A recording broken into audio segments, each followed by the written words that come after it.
Hi everyone. So we're out in the shed today and I've just finished working on some of these 3D printed terrain pieces that I got from Whitefoot Studios. They're for the East Anglia Hobbit community and they've been kind of sitting on my back burner for a little while. I've been working on them on and off, kind of like interrupting other projects at times.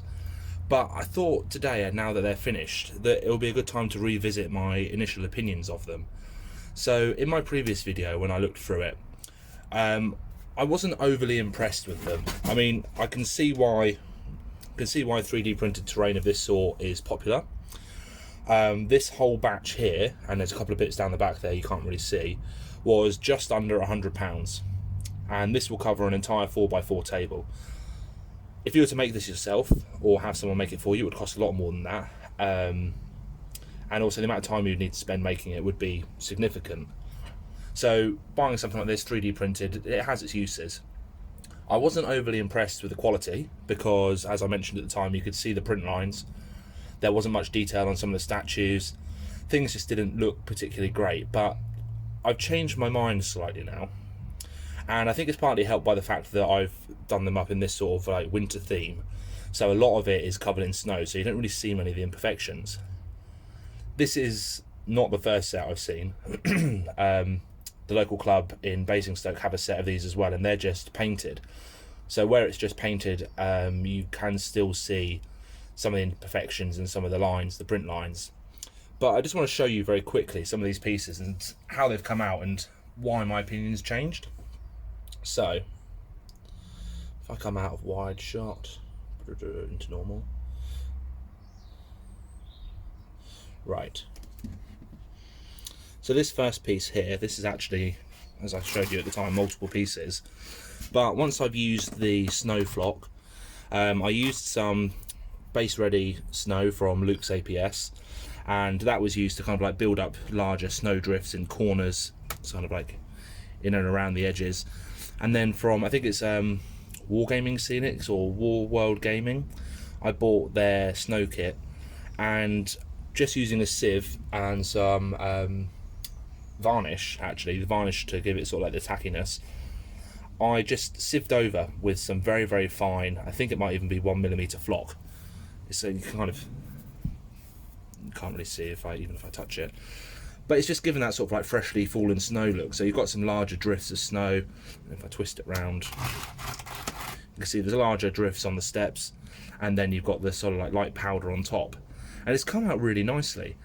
The benefit of this as well is that it's covered a lot of the imperfections. So if you look at this, you can't actually really see the print lines.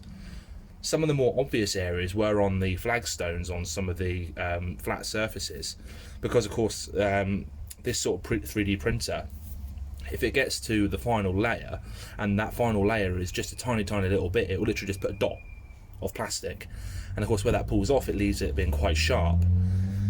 So it's actually come out much better because I've done this. I painted it with an airbrush as well rather than dry brushing, because I thought dry brushing would accentuate all the layer lines. And if we look up here at some of the statues, you can still see, especially on this one, you can still see the layer lines, but they're nowhere near as bad. And I think these statues have come out quite nicely. I'm tempted to buy a set and print them on my resin printer, because the quality of the resin printer ones look fantastic.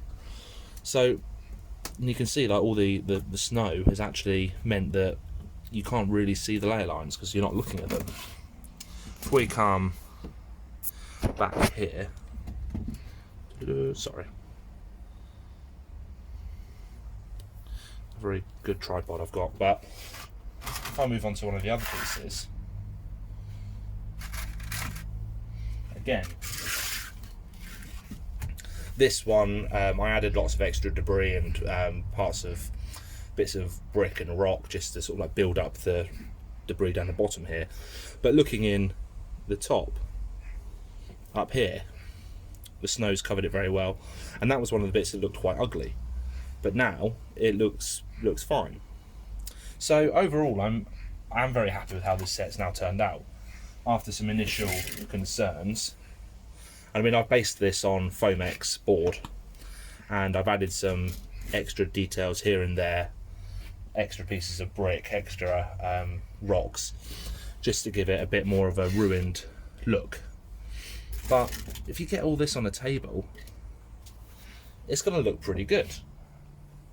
There's another quite nice piece at the back here. I've just built up using some lichen, clump foliage, tufts. And the lichen, you can buy it from places like, what are they called? I can't remember. The people who make the trees and the big expensive sort of flock bags and stuff like that. They're mainly for model railroad use. But these I just got from Hobbycraft in their flower arranging section. They're about £3 for a box. But yeah, I mean, I just wanted to revisit it. Say I'm not actually as disappointed with this stuff as I initially was. And I think now, because we've got a sort of like snow terrain mat at the Epping Club, I think this will look fantastic. All we need now is for the coronavirus to bugger off so that we can actually get some games in. But yeah, thanks for watching, and I hope this kind of like goes some way to making up for the fact that I was so annoyed with the setter initially. But cheers, thanks for watching, bye.